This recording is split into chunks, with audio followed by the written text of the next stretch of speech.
Assalamualaikum warahmatullahi wabarakatuh.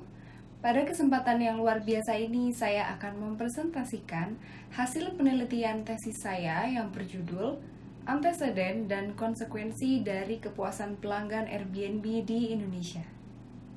Saya, Diarsi Marizuari, mahasiswi Magister Manajemen UGM Yogyakarta. Berikut ini merupakan penelitian tesis saya. Menurut survei yang dilakukan oleh Nielsen di tahun 2014 di Indonesia, sebanyak 87% responden menggunakan produk dari orang lain dalam komunitas berbagi. Salah satu platform ekonomi berbagi adalah Airbnb. Airbnb hadir sebagai inovasi yang melibatkan pelanggan untuk berbagi sumber daya seperti rumah, apartemen, serta pengalaman wisata. Airbnb hadir di Indonesia pada tahun 2012. Kehadiran Airbnb di Indonesia tentunya berdampak bagi hotel dan agen perjalanan daring lainnya. Menurut survei yang dilakukan oleh Airbitix, tingkat hunian hotel di Indonesia mengalami penurunan karena kehadiran Airbnb. Meskipun demikian, tingkat hunian hotel masih lebih tinggi jika dibandingkan tingkat hunian Airbnb. Selain itu, jika dibandingkan agen perjalanan daring yang ada di Indonesia, Airbnb menduduki posisi ke-6, yaitu hanya sebanyak 13% responden yang menggunakan Airbnb. Menurut survei yang dilakukan oleh Statista, mayoritas responden memilih menggunakan Traveloka. Rendahnya pengguna Airbnb di Indonesia dapat disebabkan oleh pilihan pembayaran yang tersedia di situs webnya tidak sesuai dengan harapan pelanggan Airbnb di Indonesia. Berikut merupakan metode pembayaran niaga elektronik yang paling banyak digunakan di Indonesia. Mayoritas pelanggan melakukan pembayaran menggunakan kartu, baik kartu debit maupun kartu kredit. Akan tetapi, hanya sekitar 2% masyarakat Indonesia berusia di atas 15 tahun yang memiliki kartu kredit. Dan pemilik kartu kredit di Indonesia hanya 7% per kapita. Sedangkan pilihan pembayaran yang tersedia di situs web Airbnb hanya dapat dilakukan dengan PayPal, kartu kredit, dan kartu debit yang dapat difungsikan sebagai kredit. Fenomena tersebut juga dibuktikan melalui wawancara yang dilakukan oleh peneliti bersama 16 narasumber.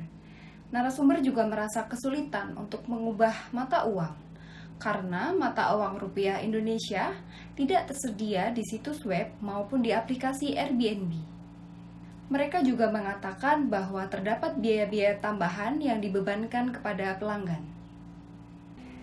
Berdasarkan pemaparan latar belakang, maka rumusan masalah pada penelitian ini yaitu metode pembayaran yang tersedia di situs web dan aplikasi tidak sesuai dengan harapan pelanggan Airbnb di Indonesia.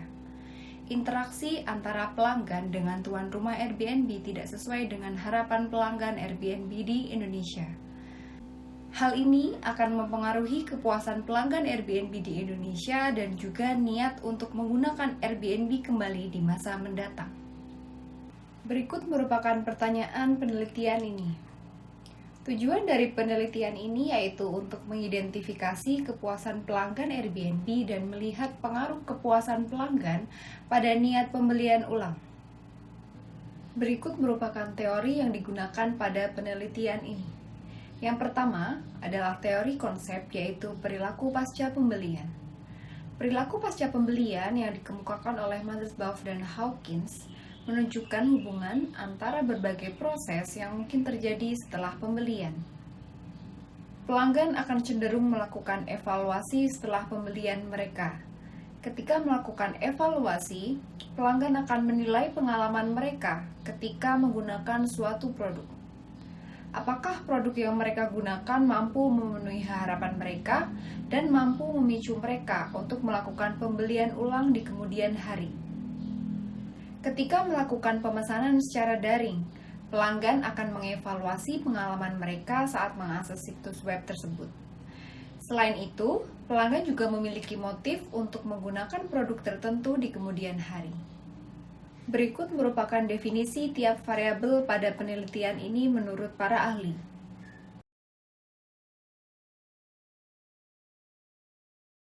Selanjutnya, Berikut merupakan model penelitian yang dibangun pada penelitian ini.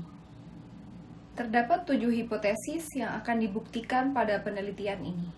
Berikut merupakan definisi operasional dari masing-masing variabel pada penelitian ini.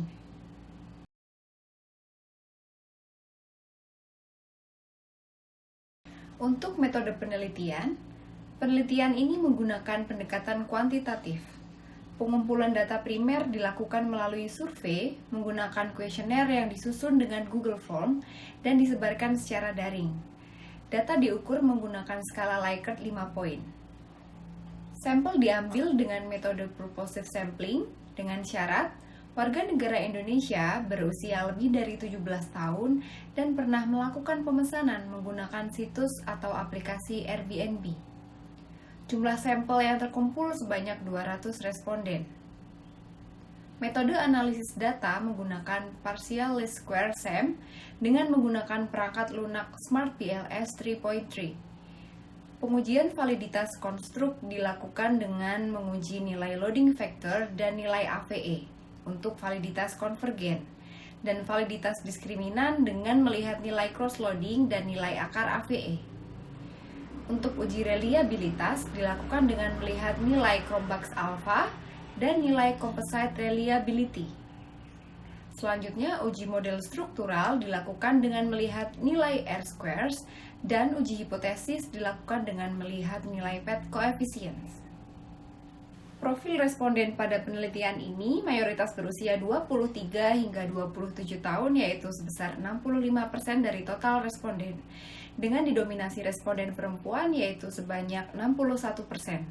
Mayoritas responden berprofesi sebagai pekerja manajerial yaitu 36% dari total responden. Responden pada penelitian ini didominasi oleh kelas emerging middle dan middle dengan pengeluaran 1,5 juta hingga 3,5 juta per bulan.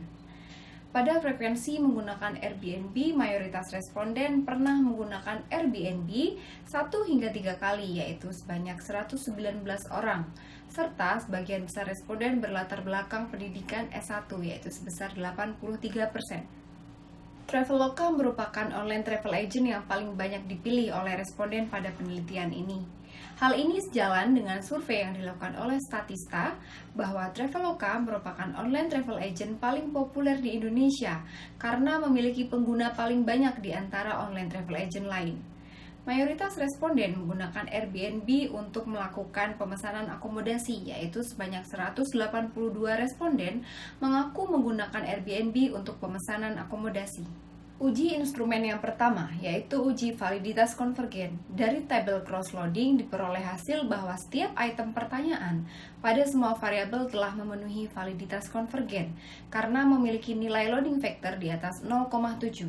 Indikator yang digunakan pada penelitian ini sudah menggambarkan masing-masing variabel yang diukur. Selanjutnya, dari nilai AVE bahwa semua variabel memiliki nilai AVE lebih dari 0,5, maka semua variabel pada penelitian ini telah memenuhi validitas konvergen. Uji instrumen yang selanjutnya yaitu validitas diskriminan. Nilai akar AVE setiap variabel lebih besar dibandingkan nilai korelasi antar variabel. Maka seluruh variabel pada penelitian ini telah memenuhi syarat validitas diskriminan. Selanjutnya, nilai Cronbach's alpha dan composite reliability setiap variabel memiliki nilai lebih dari 0,7. Maka semua variabel pada penelitian ini dikatakan reliable. Berdasarkan nilai rata-rata, seluruh variabel tergolong memiliki nilai rata-rata tinggi.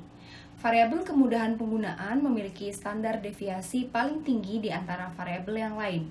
Hal ini berarti penilaian responden pada variabel kemudahan penggunaan lebih beragam dibandingkan variabel yang lainnya.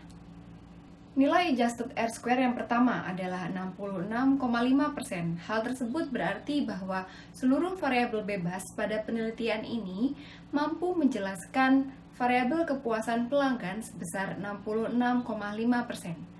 Sedangkan sisanya dijelaskan oleh variabel lain di luar model penelitian ini. Selanjutnya, nilai adjusted R-square sebesar 50,1%. Hal tersebut menunjukkan bahwa variabel kepuasan pelanggan mampu menjelaskan 50,1% variabel niat pembelian ulang, sedangkan 49,9% sisanya dijelaskan oleh variabel lain di luar model. Hasil pengujian hipotesis menunjukkan terdapat 6 hipotesis terdukung dan 1 hipotesis yang tidak terdukung, yaitu pengaruh co-creation pada kepuasan pelanggan. Berikut terkait pembahasan hasil uji hipotesis mengenai kualitas situs web. Kedua hipotesis didukung, yaitu kegunaan dan kemudahan situs web memiliki pengaruh positif signifikan pada kepuasan pelanggan. Lee et al. Menyatakan bahwa persepsi pelanggan mengenai kualitas situs web didasarkan pada fitur-fitur yang terdapat di situs web yang mampu memenuhi kebutuhan pelanggan. Dari temuan ini, implikasi manajerialnya, Airbnb dapat menyajikan informasi terkait produk yang ditawarkan secara efektif. Selain itu, Airbnb juga dapat menambahkan fitur 3D Secure verifikasi demi menambahkan rasa aman bagi pelanggannya, dan menambahkan pilihan pembayaran lain dan pilihan mata uang rupiah agar memberikan kemudahan penggunaan di situsnya. Hasil pengujian hipotesis menunjukkan bahwa hubungan co-creation pada kepuasan pelanggan tidak terdukung. Menurut Prebenson dan Shi, partisipasi pelanggan pada kegiatan co-creation tidak penting dalam mempengaruhi kepuasan secara langsung. Mayoritas responden pada penelitian ini menggunakan Airbnb untuk pemesanan akomodasi saja. Pelanggan hanya berfokus melakukan evaluasi pada akomodasi. Sedangkan co-creation banyak terjadi ketika pelanggan memesan akomodasi dan atraksi wisata atau pengalaman. Hal tersebut juga didukung oleh penelitian yang dilakukan oleh Stapit dan Neuhofer bahwa co-creation terjadi ketika pelanggan berinteraksi dengan tuan rumah dan penduduk setempat untuk berbagi ruang dan budaya. Selain itu, tuan rumah Airbnb di Indonesia yang menawarkan pengalaman wisata hanya berfokus melakukan kegiatan pemasaran untuk wisatawan asing. Oleh sebab itu, hubungan co-creation pada kepuasan pelanggan tidak terdukung, karena responden pada penelitian ini tidak dapat merasakan co-creation dengan baik. Hasil pengujian hipotesis menunjukkan bahwa ketiga hipotesis ini terdukung. Dari temuan ini, implikasi manajerialnya, guna meningkatkan nilai fungsional, Airbnb bersama tuan rumah dapat melakukan transparansi harga tanpa adanya biaya-biaya tersembunyi.